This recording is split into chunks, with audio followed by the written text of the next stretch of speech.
آپ دیکھ رہے ہیں سیرت النبی انٹرنیشنل فورم قسط نمبر 170 بعثت مبارکہ۔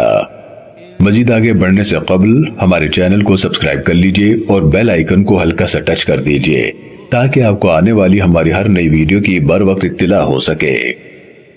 آغاز رسالت صلی اللہ علیہ وآلہ وسلم۔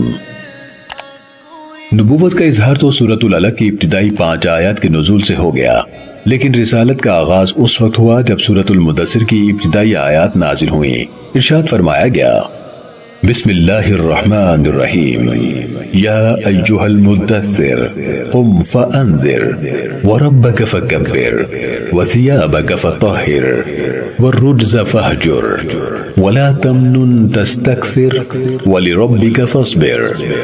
اے چادر اوڑھنے والے حبیب، اٹھیں اور لوگوں کو اللہ کا ڈر سنائیں اور اپنے رب کی بڑائی اور عظمت بیان کیجئے اور اپنے ظاہر و باطن کے لباس پہلے کی طرح ہمیشہ پاک رکھیں اور حسب سابق گناہوں اور بتوں سے الگ رہیں اور اس غرض سے کسی پر احسان نہ کریں کہ اس سے زیادہ کے طالب ہوں اور اپنے رب کی رضا کے لیے صبر کیجئے۔ اپنے رب کریم کا یہ حکم ملتے ہی سرور دو عالم صلی اللہ علیہ وسلم نے کمر ہمت باندھ لی، حق کا عالم بلند کرنے کے لیے، ظلمت قدع عالم کو نور توحید سے منور کرنے کے لیے، باطل کو ہر میدان میں شکست فاش دینے کے لیے۔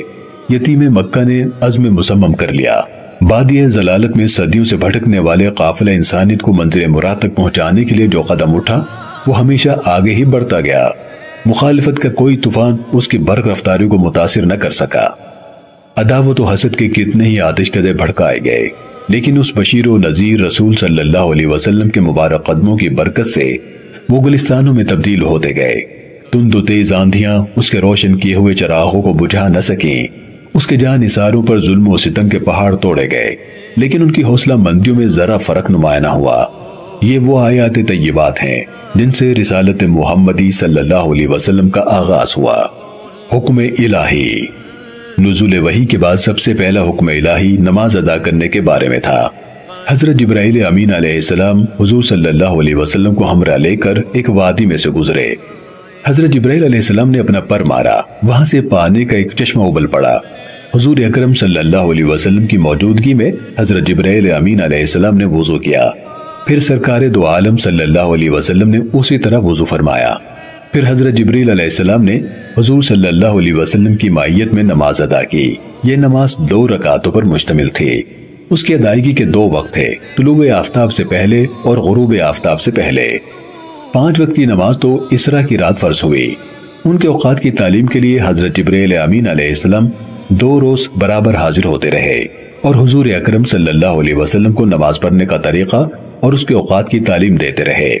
چنانچہ علامہ محمد بن یوسف صالح رحمۃ اللہ علیہ لکھتے ہیں، امام سہیلی رحمۃ اللہ علیہ کہتے ہیں کہ حربی اور یحییٰ بن سلام علیہم الرحمہ نے کہا کہ شب معراج سے قبل 2 نمازیں فرض تھیں، ایک غروب آفتاب سے پہلے اور ایک طلوع آفتاب سے پہلے۔ امام ابن جوزی رحمۃ اللہ علیہ نے مقاتل بن سلیمان رحمۃ اللہ علیہ سے نقل کیا ہے کہ ابتدائی اسلام میں اللہ تعالیٰ نے مسلمان پر 2 رکعتیں صبح کو اور 2 رکعتیں شام کو فرض کی تھیں۔ وضو کی آیت تو مدینہ منورہ میں نازل ہوئی، لیکن وضو کی فرضیت کا حکم پہلی نماز کی فرضیت کے ساتھ دیا گیا۔ حضور پر نور صلی اللہ علیہ وآلہ وسلم نے بغیر وضو کے کوئی نماز ادا نہیں فرمائی۔ ام المومنین حضرت عائشہ صدیقہ رضی اللہ تعالیٰ عنہ اس آیت کو آیت تیمم فرمایا کرتی تھیں، کیونکہ تیمم کا حکم پہلی بار اس آیت میں نازل ہوا۔ محترم سامعین و ناظرین کرام، فرمان باری تعالیٰ ہے، ما كان محمد ابا احد من رجالكم ولكن رسول الله وخاتم النبيين وكان الله بكل شيء عليما۔ یعنی محمد صلی اللہ علیہ وسلم تمہارے مردوں میں سے کسی کے باپ نہیں ہیں، لیکن وہ اللہ کے رسول ہیں اور سب انبیاء کے آخر میں یعنی سلسلہ نبوت کو ختم کرنے والے ہیں، اور اللہ ہر چیز کا خوب علم رکھنے والا ہے۔ سیرت انٹرنیشنل فورم کی پوری ٹیم اور دنیا بھر کے مسلمان عقیدہ ختم نبوت پر دل و جان سے ایمان اور یقین رکھتے ہیں۔ سیرت النبی صلی اللہ علیہ وسلم کی یہ قسط دیکھنے کا شکریہ۔ اسے دوسروں تک پہنچا کر صدقہ جاریہ کا حصہ بنیے۔